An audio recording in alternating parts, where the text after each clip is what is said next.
شروع اللہ کے نام سے جو بڑا مہربان نہایت رحم والا ہے۔ الف لام میم، یہ حکمت کی بھری ہوئی کتاب کی آیتیں نیکوکاروں کے لیے ہدایت اور رحمت، جو نماز کی پابندی کرتے اور زکوٰۃ دیتے اور آخرت کا یقین رکھتے ہیں، یہی اپنے پروردگار کی طرف سے ہدایت پر ہیں اور یہی نجات پانے والے ہیں۔ اور لوگوں میں بعض ایسا ہے جو بیہودہ حکایتیں خریدتا ہے تاکہ لوگوں کو بے سمجھے خدا کے رستے سے گمراہ کرے اور اس سے استہزاء کرے، یہی لوگ ہیں جن کو ذلیل کرنے والا عذاب ہوگا۔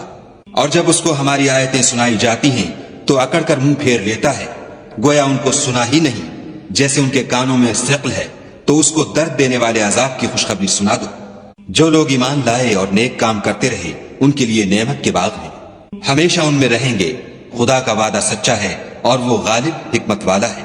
اسی نے آسمانوں کو ستونوں کے بغیر پیدا کیا جیسا کہ تم دیکھتے ہو، اور زمین پر پہاڑ بنا کر رکھ دیے تاکہ تم کو ہلا ہلا نہ دے، اور اس میں ہر طرح کے جانور پھیلا دیے، اور ہم ہی نے آسمان سے پانی نازل کیا، پھر اس میں ہر قسم کی نفیس چیزیں اگائیں۔ یہ تو خدا کی پیدائش ہے، تو مجھے دکھاؤ کہ خدا کے سوا جو لوگ ہیں انہوں نے کیا پیدا کیا ہے۔ حقیقت یہ ہے کہ یہ ظالم صریح گمراہی میں ہیں۔ اور ہم نے لقمان کو دانائی بخشی کہ خدا کا شکر کرو، اور جو شخص شکر کرتا ہے تو اپنے ہی فائدے کے لیے شکر کرتا ہے، اور جو ناشکری کرتا ہے تو خدا بھی بے پرواہ اور سزاوار حمد و ثنا ہے۔ اور اس وقت کو یاد کرو جب لقمان نے اپنے بیٹے کو نصیحت کرتے ہوئے کہا کہ بیٹا، خدا کے ساتھ شرک نہ کرنا، شرک تو بڑا بھاری ظلم ہے۔ اور ہم نے انسان کو، جسے اس کی ماں تکلیف پر تکلیف سہ کر پیٹ میں اٹھائے رکھتی ہے، پھر اس کو دودھ پلاتی ہے، اور آخر کار 2 برس میں اس کا دودھ چھڑانا ہوتا ہے، اپنے نیز اس کے ماں باپ کے بارے میں تاکید کی ہے کہ میرا بھی شکر کرتا رہے، اور اپنے ماں باپ کا بھی کہ تم کو میری ہی طرف لوٹ کر آنا ہے۔ اور اگر وہ تیرے در پہ ہوں کہ تو میرے ساتھ کسی ایسی چیز کو شریک کرے جس کا تجھے کچھ بھی علم نہیں، تو ان کا کہا نہ ماننا، ہاں دنیا کے کاموں میں ان کا اچھی طرح ساتھ دینا، اور جو شخص میری طرف رجوع لائے اس کے رستے پر چلنا، پھر تم کو میری طرف لوٹ کر آنا ہے، تو جو کام تم کرتے رہے میں سب سے تم کو آگاہ کروں گا۔ لقمان نے یہ بھی کہا کہ بیٹا، اگر کوئی عمل بالفرض رائی کے دانے کے برابر بھی چھوٹا ہو، اور ہو بھی کسی پتھر کے اندر یا آسمانوں میں مخفی ہو یا زمین میں، خدا اس کو قیامت کے دن لاموجود کرے گا۔ کچھ شک نہیں کہ خدا باریک بین اور خبردار ہے۔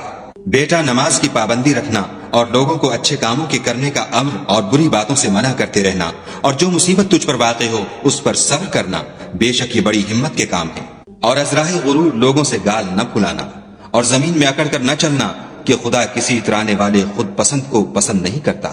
اور اپنی چال میں اعتدال کیے رہنا، اور بولتے وقت آواز نیچی رکھنا، کیونکہ اونچی آواز گدھوں کی سی ہے، اور کچھ شک نہیں کہ سب سے بری آواز گدھوں کی ہے۔ کیا تم نے نہیں دیکھا کہ جو کچھ آسمانوں میں اور جو کچھ زمین میں ہے سب کو خدا نے تمہارے قابو میں کر دیا ہے، اور تم پر اپنی ظاہری اور باطنی نعمتیں پوری کر دی ہیں۔ اور بعض لوگ ایسے ہیں کہ خدا کے بارے میں جھگڑتے ہیں، نہ علم رکھتے ہیں اور نہ ہدایت اور نہ کتاب روشن۔ اور جب ان سے کہا جاتا ہے کہ جو کتاب خدا نے نازل فرمائی ہے اس کی پیروی کرو، تو کہتے ہیں کہ ہم تو اسی کی پیروی کریں گے جس پر اپنے باپ دادا کو پایا، بھلا اگرچہ شیطان ان کو دوزخ کے عذاب کی طرف بلاتا ہو تب بھی۔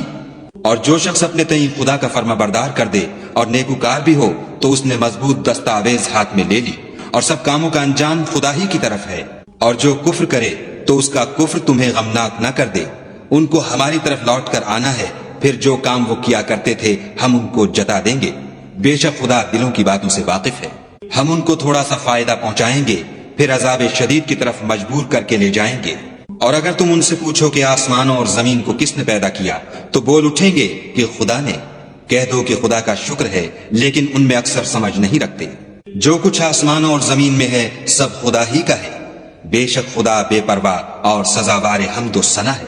اور اگر یوں ہو کہ زمین میں جتنے درخت ہیں سب کے سب قلم ہوں، اور سمندر کا تمام پانی سیاہی ہو، اور اس کے بعد 7 سمندر اور سیاہی ہو جائیں، تو خدا کی باتیں یعنی اس کی صفتیں ختم نہ ہوں۔ بے شک خدا غالب حکمت والا ہے۔ خدا کو تمہارا پیدا کرنا اور جلا اٹھانا ایک شخص کے پیدا کرنے اور جلا اٹھانے کی طرح ہے۔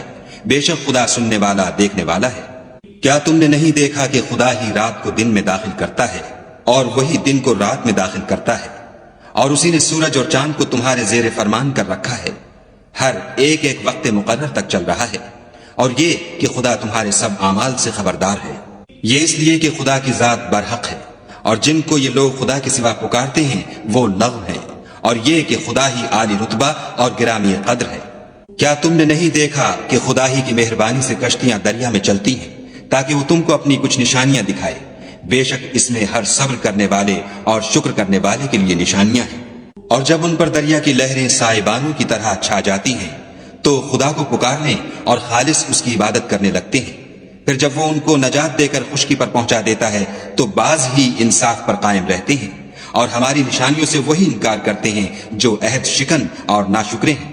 لوگوں اپنے پروردگار سے ڈرو اور اس دن کا خوف کرو کہ نہ تو باپ اپنے بیٹے کے کچھ کام آئے اور نہ بیٹا باپ کے کچھ کام آ سکے۔ بے شک خدا کا وعدہ سچا ہے۔ بس دنیا کی زندگی تم کو دھوکے میں نہ ڈال دے، اور نہ فریب دینے والا شیطان تمہیں خدا کے بارے میں کسی طرح کا فریب دے۔ خدا ہی کو قیامت کا علم ہے، اور وہی مے برساتا ہے، اور وہی حاملہ کے پیٹ کی چیزوں کو جانتا ہے کہ نر ہے یا مادہ، اور کوئی شخص نہیں جانتا کہ وہ کل کیا کام کرے گا، اور کوئی متنفس نہیں جانتا کہ کس سرزمین میں اسے موت آئے گی۔ بے شک خدا ہی جاننے والا اور خبردار ہے۔